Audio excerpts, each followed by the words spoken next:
national chairman of the All Progressives Congress, is involved in several political battles, and these include a court case over bribery allegations and purported suspension from the APC.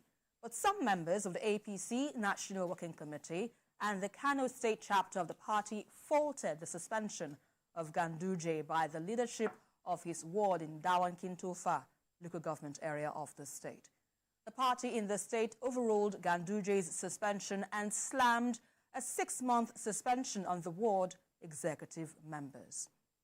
BKO, the story generated a lot of buzz, rather, but some would say it was coming because Ganduje had a little bit of baggage in 2019 when the viral video showed him stuffing some dollars in his babariga at the time. So one would say, well, it was coming at a point. Well, this one has no relationship with that one. Because the story we have here is about his suspension. It's about his suspension by his own ward ESCO. That suspension is a farce. And Aladu Gwanjo, the man described as the legal advisor, has since come out to say he was impersonated. He came out to say the person just put on sunglasses like me. So it's a big joke that is going on in Kano. And 27 members of that ESCO, they are even threatening legal action now against the people who purportedly suspended the chairman. I mean, a national chairman of a party, it's not easy to suspend the national chairman of a party. And they are saying, look, even the people who claim that they suspended him, indeed, they are APC members, but not ESCO members. The real ESCO members and the Haladu that they claimed was the person who acted as spokesperson, the person who is the legal advisor of the ward, he came out and said, see me. He was in the secretariat yesterday to say, we know nothing about this. And that's why they believe that, oh, this whole thing, it is the NMPP, the party, the ruling party in the state that is trying to embarrass the governor. They want to put the governor on trial along with his wife and 4 others for corruption. The Federal High Court already ruled that the Anti-Corruption Commission in the state has no power to put him on trial, that it is the EFCC that has the power to put someone on trial for that kind of offense. Right. They appealed the decision of the Federal High Court, but they are not prepared to wait for the for the courts to give, for the order or judgment of the appeal court to be given. They want to arraign the man tomorrow. Okay, let me hold your thoughts. I understand we have a break to take right now. When we return, we'll have more discussions on this very issue. To stay with us.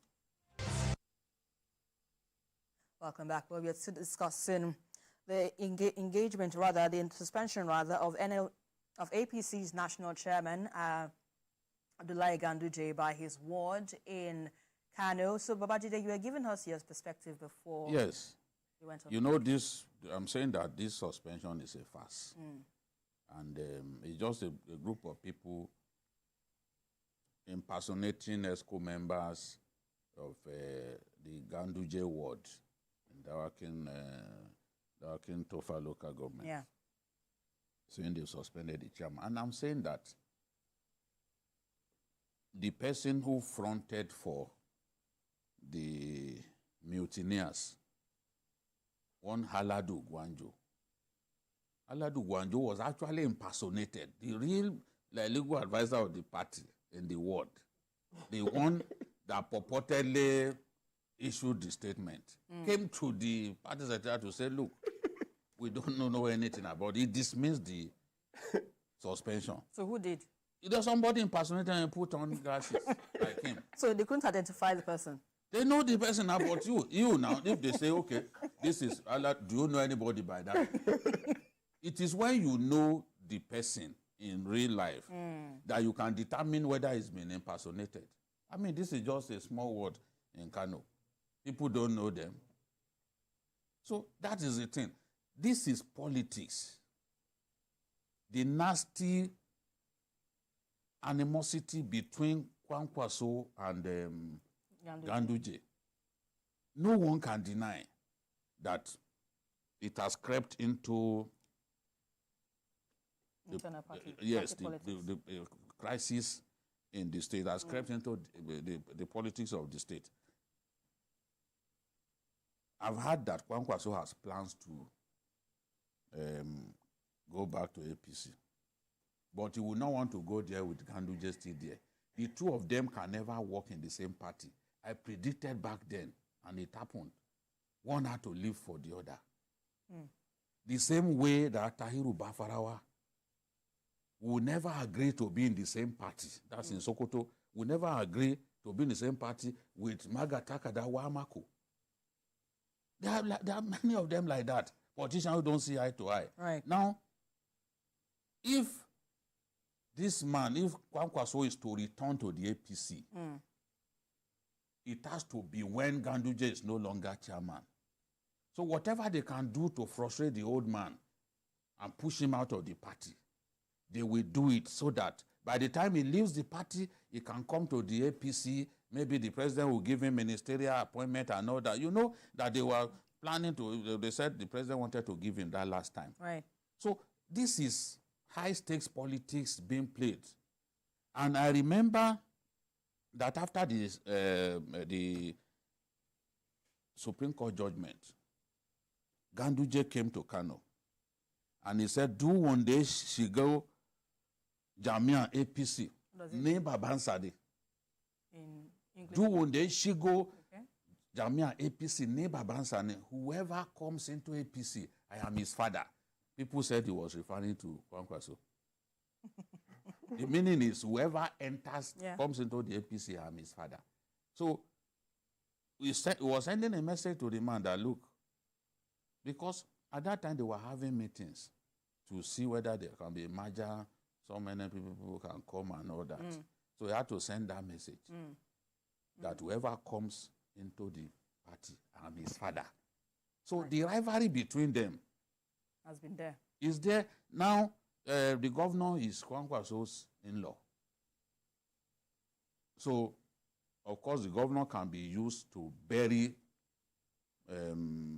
Ganduje once and for all. That would be Kwankwaso's goal. The day Kwankwaso destroys Ganduje, that Ganduje becomes nothingness in politics, Kwankwaso will be extremely happy that he has finally seen the back of his enemy. This is what is going on. It's clear that this whole thing is a waste of time. It's a farce. It's null and void.